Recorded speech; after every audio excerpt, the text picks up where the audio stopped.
सभी धर्म प्रेमी सज्जनों को मेरा सादर नमस्ते। आज हम पहली बार वीडियो बना रहे हैं, तो मैं अपने इस वीडियो को रामायण के उस विवादित जो प्रकरण चल रहा है उससे इसको मैं प्रारंभ करता हूँ और मैं आप सभी के सम्मुख यह प्रमाणित करने का प्रयास करूंगा कि जो श्री रामचंद्र जी के ऊपर गर्भवती माता सीता के वनवास का, संबूक वध का इत्यादि बहुत सारे जो लांछन लगाए जाते हैं वो किस प्रकार से झूठे, अप्रामाणिक और मनगढ़ंत हैं। उसके लिए मैं आपको सबसे पहले वाल्मीकि रामायण जो गीता प्रेस गोरखपुर से छपी हुई है, इसके जो युद्ध कांड है, 6वां कांड, उससे मैं आपको एक प्रमाण दूंगा कि जो उत्तर कांड में जो जितने भी श्री राम के उज्जवल चरित्र पर जो लांछन लगाने का जो काम किया है, जो प्रक्षेपकर्ताओं ने, वह उत्तरकांड किस प्रकार से प्रक्षिप्त है, झूठा है, मिथ्या है और वह महर्षि वाल्मीकि द्वारा लिखा हुआ नहीं है, इसकी हम पूर्ण विवेचना करेंगे। मेरा पहला वीडियो है, हो सकता है प्रस्तुतिकरण थोड़ा ठीक नहीं हो, आप धैर्य से सुने और एक एक जो मैं संदर्भ दूं उसको बड़े ध्यान से आप सुने। तो वाल्मीकि रामायण का यह है युद्धकांड। इस वाल्मीकि रामायण के युद्धकांड का अंतिम सर्ग है, 128वां सर्ग है और इसमें जब श्री रामचंद्र जी रावण का संहार करके और वापस अयोध्या आ जाते हैं और अपना राज्य वापस प्राप्त कर लेते हैं, तो जब उन्होंने राज्य को वापस प्राप्त कर लिया तो उसके पश्चात क्या क्या हुआ उसके बारे में हम आपको बताने का प्रयास करेंगे। तो इसमें बताया है कि इस प्रकार भगवान श्री राम, ये है श्लोक संख्या है 88। इस प्रकार भगवान श्री राम का राज्याभिषेक देखकर सभी महामनस्वी श्रेष्ठ वानर महाराज श्री राम से विदा ले किष्किंधा को चले गए। मैं केवल हिंदी अनुवाद पढ़ूंगा ताकि वीडियो ज्यादा लंबा ना हो। वानर श्रेष्ठ सुग्रीव ने भी श्री राम के राज्याभिषेक का उत्सव देखकर उनसे पूजित हो किष्किंधापुरी में प्रवेश किया। महायशस्वी धर्मात्मा विभीषण भी अपने कुल का वैभव, अपना राज्य पाकर अपने साथी श्रेष्ठ निशाचरों के साथ लंकापुरी चले गए। अपने शत्रुओं का वध करके परम उदार महायशस्वी श्री रघुनाथ जी बड़े आनंद से समस्त राज्य का शासन करने लगे। उन धर्मवत्सल श्री राम ने धर्मज्ञ लक्ष्मण से कहा कि धर्मज्ञ लक्ष्मण, पूर्ववर्ती राजाओं ने चतुरंगिणी सेना के साथ जिसका पालन किया था, उसी भूमंडल के राज्य पर तुम मेरे साथ प्रतिष्ठित हो। अपने पितामह ने जिस राज्य भार को पहले धारण किया था उसी को मेरे ही समान तुम भी युवराज पद पर स्थित होकर धारण करो। यानी लक्ष्मण जी को युवराज पद पर नियुक्त कर दिया। अब उसके बाद में क्या होता है, उसके बाद में है ये श्लोक संख्या 94। इसका मैं आपको हिंदी अर्थ सुना रहा हूं। राजकुमार महाराज श्री राम ने अनेक बार पौंडरीक, अश्वमेध, वाजपेय तथा अन्य नाना प्रकार के यज्ञों का अनुष्ठान किया।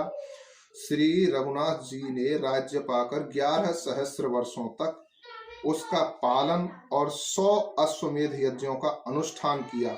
उन यज्ञों में उत्तम अश्व छोड़े गए थे तथा ऋत्विजों को बहुत अधिक दक्षिणाएं बांटी गई थी। इस प्रकार से ये इसमें सारी जो चर्चा है। अब उसके बाद में ये सब कर दिया, उसके बाद में अब बता रहे हैं कि उनका राज्य कैसा था। उससे ही अगले श्लोक में बताया है। श्री राम के राज्य शासन काल में कभी विधवाओं का विलाप नहीं सुनाई पड़ता था, सर्प आदि दुष्ट जंतुओं का भय नहीं था और रोगों की भी आशंका नहीं थी। इस प्रकार से बहुत सारी बातें कही गई हैं कि वहाँ अकाल मृत्यु का भय नहीं था, और जो पिता से पहले पुत्र की मृत्यु नहीं होती थी, और स्त्रियां जल्दी विधवा नहीं होती। इस प्रकार से बहुत सारे जो बातें उसमें कही हैं। महाकाव्य का या साहित्य का यह सिद्धांत होता है कि जब भी कोई जो ग्रंथ शुरू किया जाता है, या तो उसके शुरुआत में उसकी फलश्रुति बताई जाती है कि इसको पढ़ने से ये लाभ होंगे, इसके पढ़ने का यह परिणाम होगा, उसके बारे में जो उसकी फलश्रुति है या तो आरंभ में या फिर उसके अंत में कही जाती है।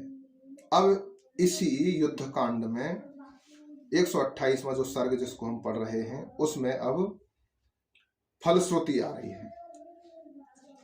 और इसमें साथ ही क्या कह रहे हैं महर्षि जी कि यह ऋषि प्रोक्त आदि काव्य रामायण है, जिसे पूर्व काल में महर्षि वाल्मीकि ने बनाया था। यह धर्म, यश तथा आयु की वृद्धि करने वाला और राजाओं को विजय देने वाला है। यानी यह जो ग्रंथ है, इसको, इस रामायण को, इस श्री रामचंद्र जी के जो चरित्र को जो सुना रहे हैं गा गा करके, वो सुना रहे हैं लव और कुश। वो अब कह रहे हैं, क्या कह रहे हैं कि यह ऋषि प्रोक्त जो आदि काव्य रामायण है, इससे पूर्व काल में महर्षि वाल्मीकि ने बनाया था, यानी पूरा हो चुका है।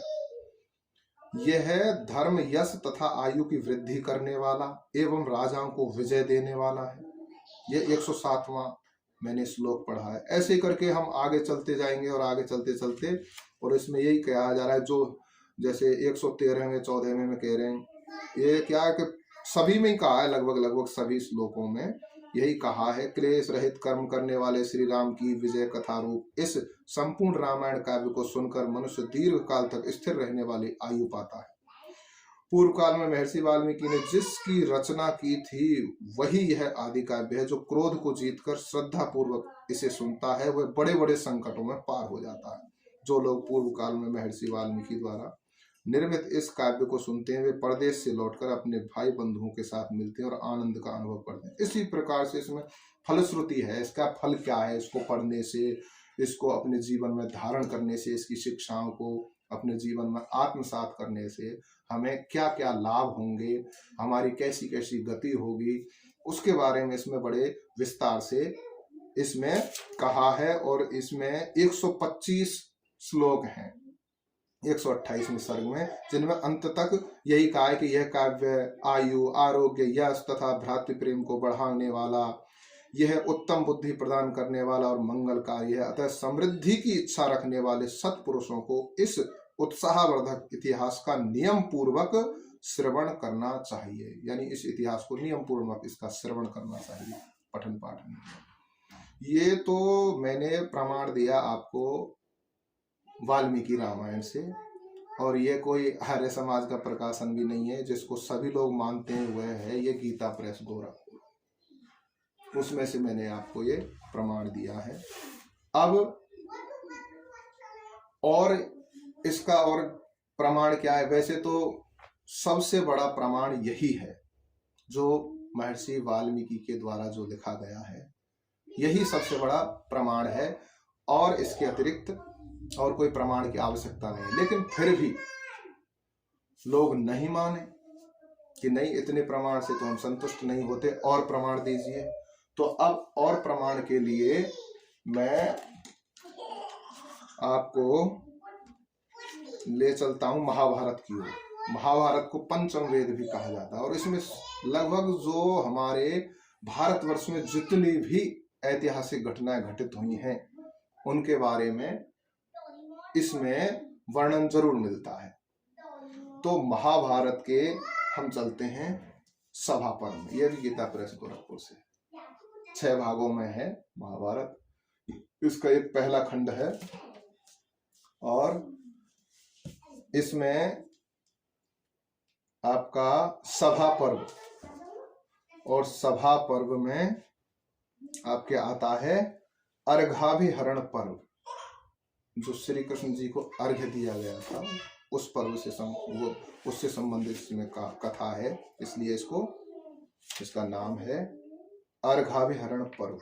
सभा पर्व के अंतर्गत ये है, उप पर्व कह सकते हैं एक प्रकार से।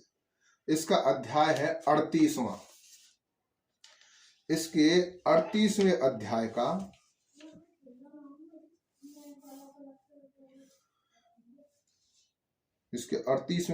के अंत में श्लोक संख्या इसमें डली नहीं है, इसलिए मैं आपको सीधे सीधे ही पढ़ के सुनाता हूं। पृष्ठ संख्या है इसकी 909।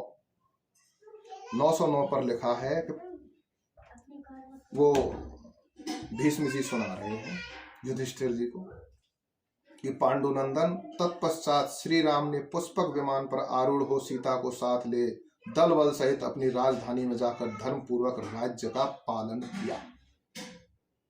राजन, उन्हीं दिनों मथुरा में मधु का पुत्र लवण नामक दानव राज्य करता था, जिसे रामचंद्र जी की आज्ञा से शत्रुघ्न ने मार डाला। इस प्रकार धर्मात्माओं में श्रेष्ठ श्री रामचंद्र जी ने लोक हित के लिए बहुत से कार्य करके विधि पूर्वक राज्य पालन किया। उन्होंने 10 अश्वमेध यज्ञों का, उसमें 100 की आई है वाल्मीकि रामायण में बात, इसमें कह रहे हैं 10 अश्वमेध यज्ञों का अनुष्ठान किया और सरयू तट के जारुधि प्रदेश को विघ्न बाधाओं से रहित कर दिया। श्री रामचंद्र जी के शासन काल में कभी कोई अमंगल की बात नहीं सुनी गई। उस समय प्राणियों की अकाल मृत्यु नहीं होती थी और किसी को भी धन की रक्षा आदि के निमित्त भय नहीं प्राप्त होता था। संसार के जीवों को जल और अग्नि आदि से भी भय नहीं होता था। विधवाओं का करुण क्रंदन नहीं सुना जाता था। स्त्रियां अनाथ नहीं होती थी। ये मतलब जो उधर युद्ध कांड के अंत में जो हम पढ़ रहे थे वही बात है इसमें।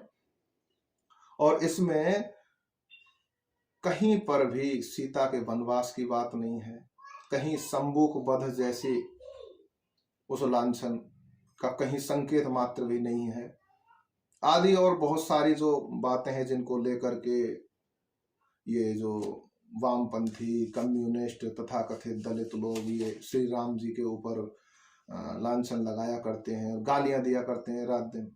क्योंकि आजकल के ज़माने में पढ़ना लिखना तो है ही नहीं। व्हाट्सएप यूनिवर्सिटी और फेसबुक यूनिवर्सिटी आदि यूनिवर्सिटियां चल रही हैं और इनमें भर्ती होने के लिए कोई पात्रता तो चाहिए नहीं, तो जैसा इधर उधर से सुना और बस पेल दिया, लगे रहते हैं गालियां देने के लिए। तो श्री रामचंद्र जी के शासन काल में संपूर्ण जगत संतुष्ट था। किसी भी वर्ण के लोग वर्ण संकर संतान नहीं उत्पन्न करते थे। कोई भी मनुष्य ऐसी जमीन के लिए कर नहीं देता था, यानी टैक्स ऐसी जमीन के लिए नहीं देता था जो जोतने बोने के काम ना आती हो। कितनी अच्छी व्यवस्था थी। इसी में फिर आगे फिर वही बात आती है बार बार अगले फिर और श्लोकों में 8-10 श्लोकों के बाद में फिर वही बात है। इस प्रकार मनुष्यों में श्रेष्ठ श्री रामचंद्र जी ने दंडकारण्य में निवास करके देवताओं का कार्य सिद्ध किया। पहले के अपराधी पुलत्स्य नंदन रावण को, जो देवताओं, गंधर्वों और नागों का शत्रु था, युद्ध में मार गिराया। शाकुब कुल का अभ्युदय करने वाले महाबाहु श्री राम महान पराक्रमी, सर्वगुण संपन्न और अपने तेज से देदीप्यमान थे। वे इसी प्रकार सेवकों सहित रावण का वध करके राज्य पालन के पश्चात साकेत लोक में पधारे। इस प्रकार दशरथ नंदन श्री राम का इतिहास का ये वर्णन पूर्ण हुआ। ये महाभारत में से एक प्रमाण हो गया। ध्यान रखना, नोट करना, सभा पर्व के अंतर्गत अर्घाभिहरण नामक पर्व है और इसका 38वां अध्याय है ये। ठीक है जी। अब महाभारत में से दूसरी जगह और कहाँ कथा आई है, दूसरा पर्व, दूसरा प्रमाण देखते हैं। महाभारत का ये दूसरा भाग है और इसमें वन पर्व के अंतर्गत रामोपाख्यान आता है, रामोपाख्यान पर्व। इसमें भी राम कथा के अंत में क्या कहा है कि तत्पश्चात श्रवण नक्षत्र का पुण्य दिवस आने पर वशिष्ठ और वामदेव दोनों ऋषियों ने मिलकर सूर शिरोमणि भगवान राम का राज्याभिषेक किया। राज्याभिषेक का कार्य संपन्न हो जाने पर श्री रामचंद्र जी ने सुहृदों सहित सुग्रीव को तथा पुलस्त्य कुलनंदन विभीषण को अपने अपने घर लौटने की आज्ञा दी। श्री राम ने भांति भांति के भोग अर्पित करके उन दोनों का सत्कार किया। इससे वे बड़े प्रसन्न और आनंद मग्न हो गए। तदनंतर उन दोनों को कर्तव्य की शिक्षा देकर रघुनाथ जी ने उन्हें बड़े दुख से विदा किया। इसके बाद उस पुष्पक विमान की पूजा करके रघुनंदन श्री राम उसे कुबेर को ही प्रेम पूर्वक लौटा दिया। तदनंतर देवर्षियों सहित गोमती नदी के तट पर, वहां सरयू लिखा है या गोमती है, इनके बारे में बाद में चर्चा करेंगे कि महाभारत में भी कैसे कैसे कहाँ कहाँ क्या प्रक्षेप है, प्रक्षेप अर्थात मिलावट है, उसके बारे में कभी और चर्चा करेंगे।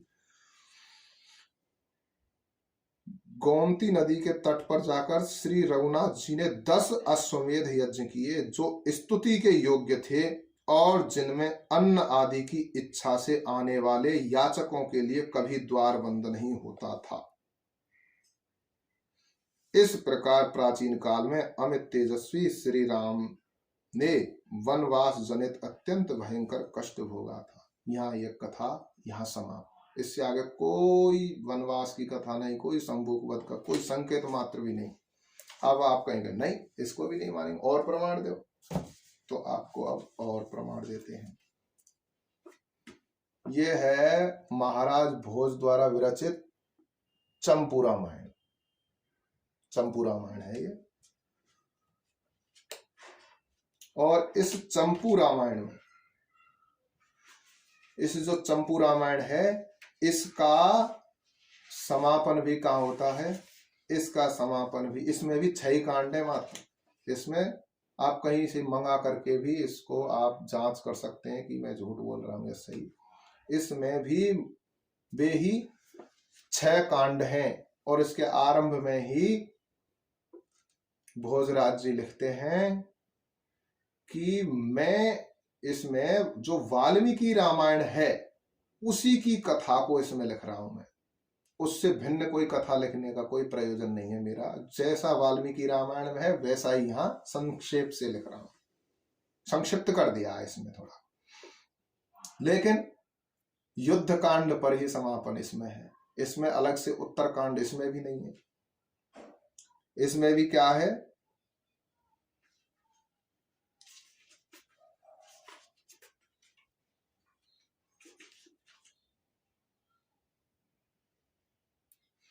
इसमें वहां से, हाँ, वहां से आने के बाद का वर्णन है इसमें, लंका से आने के बाद में। ये है युद्ध कांड और श्लोक संख्या है 109 और 110 युद्ध कांड में ये लिख रहे हैं। इसका हिंदी अनुवाद ही सुना रहा हूं मैं केवल। विजयी राम जी साकेत आए, भाइयों द्वारा किए गए उपचारकों यानी सेवा को स्वीकार किया और सुग्रीव आदि अपने प्रिय बंधुओं को यथास्थान भेज दिया। सीता देवी के साथ यथेष्ट भोग प्राप्त किए और दान पराक्रम जन्य यशो राशि से प्रसन्न इस पृथ्वी का चिरकाल तक पालन करते रहे। क्या लिख रही है? सीता देवी के साथ यथेष्ट भोग प्राप्त किए और दान पराक्रम जन्य यशो राशि से प्रसन्न इस पृथ्वी का चिरकाल तक पालन करते रहे। इस पर भी ये यहीं पर संपूर्ण हो गई है।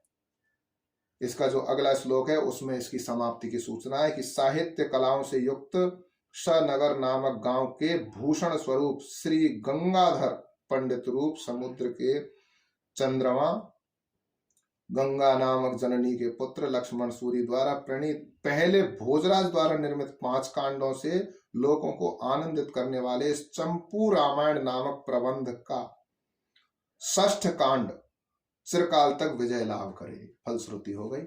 इसमें यह भी समाप्त हो गया। अब ये जो रोते हैं विकास दिव्य कीर्ति आदि आदि जो भी हैं, अपने आप को जो बड़ा प्रगतिशील, बड़े अनुसंधान करता, बड़े बुद्धिमान कहते हैं मैं व्हाट्सएप, फेसबुक, ट्विटर पे अपना समय नहीं व्यतीत करता, किताबों को पढ़ता हूँ। तो किताब पढ़ते तो भाई सत्य और असत्य का पता चलता कि क्या मिलावट है और क्या मूल लिखा हुआ है। साहित्य के नियमों को जानते, फलश्रुति कहाँ होती है, क्या होता है उसमें। लेकिन नहीं, बड़ा एजेंडा चला रखा है कि जो जो इस देश के, इस आर्यावर्त भूमि के जो जो आदर्श पुरुष हैं, जिनसे प्रेरणा लेकर के यह राष्ट्र उठ खड़ा हो सकता है, राष्ट्रीयता की भावना जागृत हो सकती है, अपनी संस्कृति पर गर्व कर सकता है, पुनः जो वेद शास्त्र हैं उन पर अनुसंधान करके ये राष्ट्र पुनः अपने अतीत के गौरव को प्राप्त कर सकता है, इस चीज को रोकने के लिए षड्यंत्रकारी अनवरत लगे हुए हैं।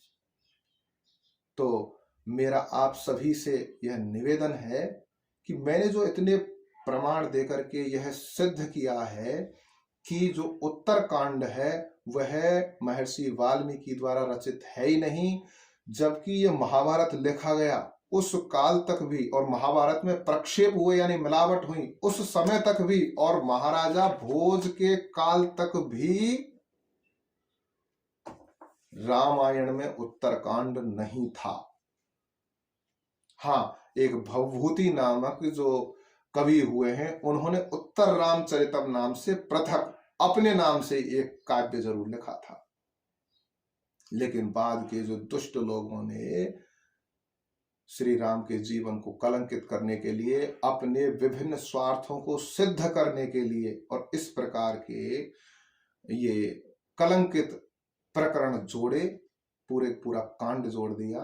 तो मेरा आप सबसे निवेदन है कि ये जो बेकार की बातें हैं इनको ना माने, ये मिलावटी है, और अपने जो आदर्श चरित्र हैं उनके उज्जवल चरित्र का शोध कीजिए, पढ़िए साहित्य को। केवल मोबाइल खेलने से कुछ नहीं होगा, नहीं तो एक युग ऐसा आएगा कि जब आप लोग इस प्रकार से अपने इतिहास से कट जाओगे, अपने संस्कारों से, संस्कृति से कट जाओगे, तो आप ही के बच्चे आपके होकर के नहीं रहेंगे, वो दूसरों के हो जाएंगे, दूसरों का गुणगान करेंगे, आपका यशोगान कभी नहीं करेंगे। तो मैं आप सभी लोगों से यही अपेक्षा करता हूं और आप सभी से निवेदन करता हूं कि मेरे इस चैनल को अधिक से अधिक सब्सक्राइब करें और लाइक करें, और इस वीडियो को अधिक से अधिक लोगों तक शेयर करें। इसी के साथ में मैं अपनी वाणी को विराम देता हूं। ओम शांति।